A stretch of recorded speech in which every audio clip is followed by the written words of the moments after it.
दोस्तों, मैं हूं दीपक शर्मा। आज के इस लेसन में हम डेबिट क्रेडिट के मॉडर्न अप्रोच के बारे में जानेंगे। अगर आपने हमारे चैनल को अभी तक सब्सक्राइब नहीं किया है तो सब्सक्राइब जरूर करें ताकि आने वाली नई वीडियो की नोटिफिकेशन आपको टाइम से मिलती रहे। वीडियो को शुरू से लेके एंड तक देखें, वीडियो को स्किप बिल्कुल भी ना करें। टैली में जब भी हम कोई भी ट्रांजैक्शन करते हैं तो हमें अकाउंट्स को डेबिट या क्रेडिट करना होता है। अगर हम किसी गलत अकाउंट को डेबिट या क्रेडिट करते हैं तो हमारा स्टेटमेंट भी गलत होगा। कब किस अकाउंट को डेबिट करना है, कब किस अकाउंट को क्रेडिट करना है, इसके बारे में हम डेबिट क्रेडिट के मॉडर्न अप्रोच के द्वारा जानेंगे। अगर आप assets, liabilities, expenses, incomes, capital के बारे में नहीं जानते हो तो आप हमारे पिछले वीडियो को जरूर देखें, लिंक आपको डिस्क्रिप्शन में दिया गया है।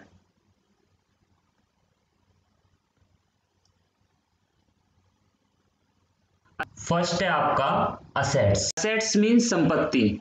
असेट्स हमारी संपत्ति होती हैं। बिजनेस में कोई सी भी असेट्स, चाहे वो फिक्स असेट्स हो, करंट असेट्स हो, टेंजिबल असेट्स हो या इंटेंजिबल असेट्स हो, अगर बिजनेस में कोई सी भी असेट्स इंक्रीज हो रही है, बढ़ रही है, तो हम उसे डेबिट कर देंगे। अगर बिजनेस में कोई सी भी असेट्स डिक्रीज हो रही है, कम हो रही है, तो हम उसे क्रेडिट कर देंगे। आइए इसको हम एक एग्जाम्पल के माध्यम से समझते हैं। एग्जाम्पल है आपका, Mohan communication purchase a computer of ₹15,000 in cash from MK communication. Mohan communication ने एक कंप्यूटर परचेज करा 15,000 रुपये का नगद MK कम्युनिकेशन से। यहाँ पे हम पहले DR और CR का मतलब समझते हैं। यहाँ पे हमने कंप्यूटर अकाउंट को डेबिट कराए 15,000 से और कैश अकाउंट को क्रेडिट कराए 15,000 से। यहाँ पे पहले हम DR और CR का मतलब समझते हैं। जो DR होता है उसकी फुल फॉर्म होती है डेबिट रिप्रेजेंटेटिव। जो DR होता है वो डेबिट साइड की एंट्री को रिप्रेजेंट करता है, ये हमारी लेफ्ट साइड की टर्म को रिप्रेजेंट करता है। जो CR होता है उसकी फुल फॉर्म होती है क्रेडिट रिप्रेजेंटेटिव, ये हमारी राइट साइड की एंट्री को रिप्रेजेंट करता है, ये हमारी क्रेडिट साइड की एंट्री को रिप्रेजेंट करता है। यहाँ पे हमने कंप्यूटर अकाउंट को डेबिट क्यों किया है और कैश अकाउंट को क्रेडिट क्यों किया है, इसको समझते हैं। मोहन कम्युनिकेशन ने कंप्यूटर परचेज करा था तो उसके पास कंप्यूटर के माध्यम से असेट्स इंक्रीज हुई, इसीलिए हमने कंप्यूटर अकाउंट को डेबिट कराए 15,000 से।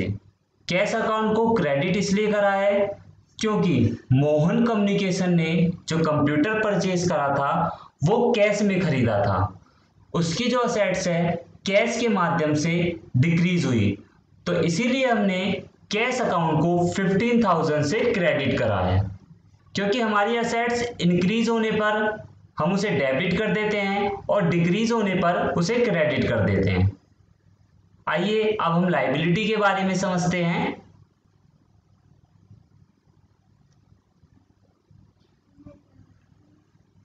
लायबिलिटी का मतलब होता है दायित्व। अगर हमारे बिजनेस में किसी भी प्रकार की लायबिलिटी डिक्रीज हो रही है, घट रही है, तो हम उसे डेबिट कर देंगे। अगर हमारी बिजनेस में किसी भी प्रकार की लायबिलिटी इंक्रीज हो रही है, बढ़ रही है, तो हम उसे क्रेडिट कर देंगे। आइए इसको हम एक एग्जांपल के माध्यम से समझते हैं। Mohan communication purchase a machinery for ₹31,000 from HK communication on credit. Mohan communication ने एक मशीनरी परचेज करी HK कम्युनिकेशन से क्रेडिट पर। क्रेडिट का मतलब होता है उधार।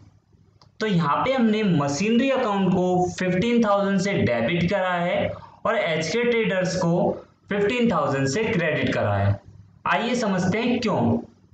क्योंकि जो मोहन कम्युनिकेशन की असेट्स है वो इंक्रीज हो रही थी मशीनरी के माध्यम से, तो जब असेट्स इंक्रीज होती है तो हम उसे डेबिट करते हैं, तो यहाँ पे जो मोहन कम्युनिकेशन की असेट्स इंक्रीज हुई थी मशीनरी के माध्यम से, तो इसीलिए हमने मशीनरी अकाउंट को 15,000 से डेबिट किया है। मोहन कम्युनिकेशन ने जो मशीनरी परचेज करी थी वो उधार खरीदी थी, तो उसको अभी पैसा पे करना है। तो उसकी जो लायबिलिटी इंक्रीज हुई है वो एचके ट्रेडर के माध्यम से इंक्रीज हुई है, तो इसीलिए हमने एचके ट्रेडर को क्रेडिट करा है 15,000 से, क्योंकि जब लायबिलिटी इंक्रीज होती है तो हम उसे क्रेडिट करते हैं, तो इसीलिए हमने एचके ट्रेडर को 15,000 से क्रेडिट किया है। आइए अब हम एक्सपेंसेस के बारे में समझते हैं।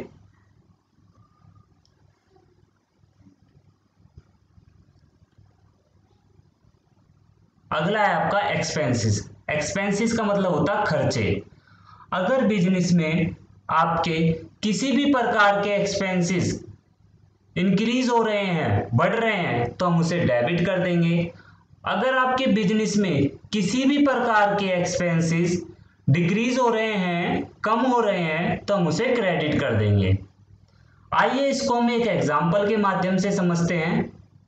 Salary paid of 12,000 in cash. Salary जो पेड करी वो सैलरी 12,000 रुपये पेड करी कैश में, तो यहाँ पे हमने सैलरी अकाउंट को डेबिट करा है 12,000 से और कैश अकाउंट को क्रेडिट करा है 12,000 से।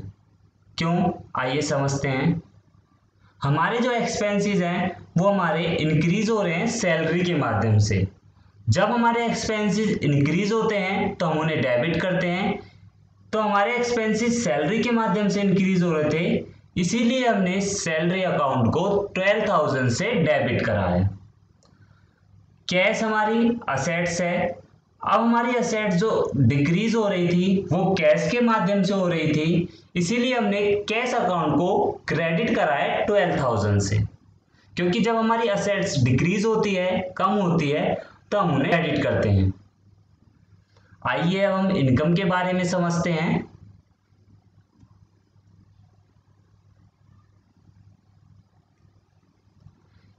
इनकम मतलब होता है आय। इनकम और प्रॉफिट, आय और लाभ।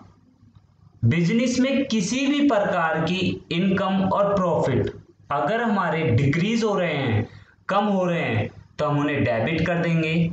अगर हमारे बिजनेस में किसी भी प्रकार की इनकम और प्रॉफिट इंक्रीज हो रहे हैं, बढ़ रहे हैं, तो हम उन्हें क्रेडिट कर देंगे। आइए इसको हम एक एग्जांपल के माध्यम से समझते हैं। Commission received of 1,000 in cash.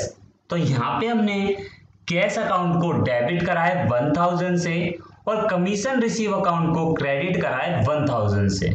आइए समझते हैं क्यों। हमारी जो असेट्स है वो इंक्रीज हो रही है कैश के माध्यम से। क्यों? क्योंकि जो हमने कमीशन रिसीव करा है वो कैश में करा है। तो जब हमारी असेट्स इंक्रीज होती है तो हम उसे डेबिट करते हैं। तो यहाँ पे हमारी असेट्स कैश के माध्यम से इंक्रीज हो रही थी, इसीलिए हमने कैश अकाउंट को डेबिट करा है 1,000 से। कमीशन रिसीव अकाउंट को हमने क्रेडिट इसलिए करा है क्योंकि हमारी इनकम इंक्रीज हो रही है कमीशन रिसीव के माध्यम से, क्योंकि जो हमने कमीशन प्राप्त करा है उससे हमारी इनकम बढ़ रही है। तो जब हमारी इनकम इंक्रीज होती है तो हम उसे क्रेडिट करते हैं। तो कमीशन अकाउंट को हमने इसीलिए क्रेडिट करा है 1,000 से। आइए अब हम कैपिटल के बारे में जानते हैं।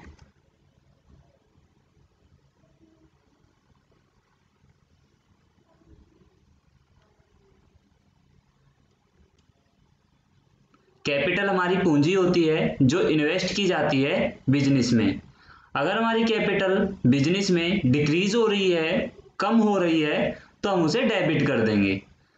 अगर हमारी कैपिटल बिजनेस में इंक्रीज हो रही है, बढ़ रही है, तो हम उसे क्रेडिट कर देंगे। आइए इसको हम एक एग्जांपल से समझते हैं। एग्जांपल है आपका R K. Sharma started S K. Communication by bringing in cash of ₹1 lakh.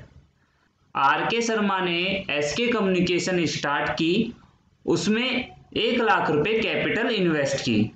यहाँ पे हमने कैश अकाउंट को डेबिट करा है 1 लाख रुपीज से और कैपिटल अकाउंट को क्रेडिट करा है 1 लाख रुपीज से। क्यों, आइए समझते हैं। आर के शर्मा ने जो कैपिटल इन्वेस्ट की थी एसके कम्युनिकेशन में, वो कैश में की थी, और कैश हमारी असेट्स होती है। एसके कम्युनिकेशन में असेट्स इंक्रीज हो रही थी कैश के माध्यम से, तो इसीलिए हमने कैश अकाउंट को डेबिट करा है 1 लाख रुपीज से। कैपिटल अकाउंट को हमने क्रेडिट करा है 1 लाख रुपीज से। आर के शर्मा द्वारा एसके कम्युनिकेशन में कैपिटल इन्वेस्ट करने पर कैपिटल इंक्रीज हुई, कैपिटल इंक्रीज होने पर हम उसे क्रेडिट करते हैं, तो यहाँ पे इसीलिए हमने कैपिटल अकाउंट को क्रेडिट करा है 1 लाख रुपीज से। आज के इस लेसन में इतना ही।